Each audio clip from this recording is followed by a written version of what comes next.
Hello दोस्तों, राधे राधे, हरे कृष्णा। आप लोग एक शादी लेके आए हैं। जब दोबारा लगे बारात आवे लगा था तभी गाना गवा था। आप लोग ध्यान से सुने, सपोर्ट करना, फुल वॉच करके देखना पूरा वीडियो, तब समझ में आएगा। पूरा वीडियो देखना।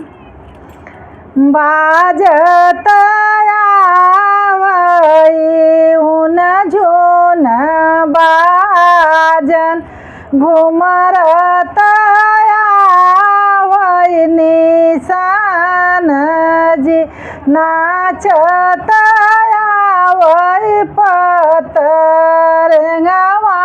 सम दिया रे बेहसत दुलारू दमा अदजियर बेहसत दुलारू दमाद जी कहवा उतारऊ मैं उन जोन बाजन कहवा उतारऊ निशान जी कहवा उतारऊ पतरंगवा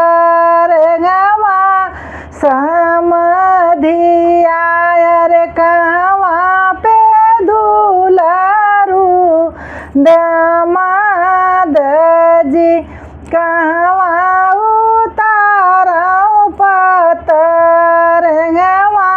समधिया अरे कहवा पे दुलारू दमाद जी जनवा सवा उतारऊ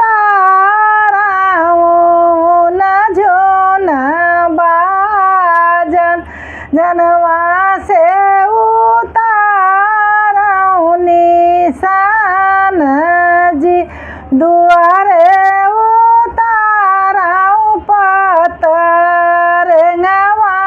समधि कोहबर दुलारू दमाद जी दुआरे उतारऊ पतरंगवा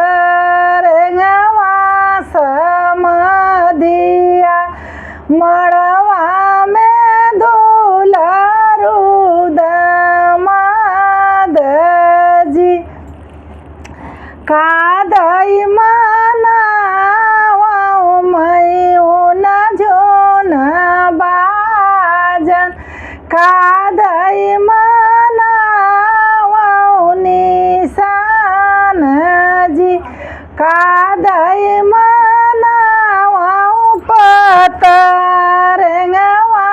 समधिया कादई के दुलारू दमाद जी मड़दई उतारऊ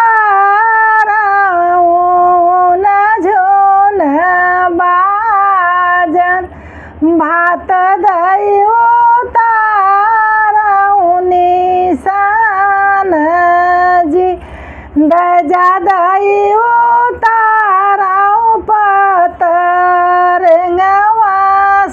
समधिया दिया दई के दुलारू दमाद जी दजा दई उतारऊ पतरंगवा समधिया दिया दई के दुलारू दमाद जी। हाँ दोस्तों, आप लोग को कैसा लगा कि फुल वॉच कर सुनो। बहुत पुराना गीत है, बड़ा पुरानी गीत है, अभी कोई नहीं गाता है। राधे राधे, हरे कृष्णा। फुल आवाज़ सुनना खूब।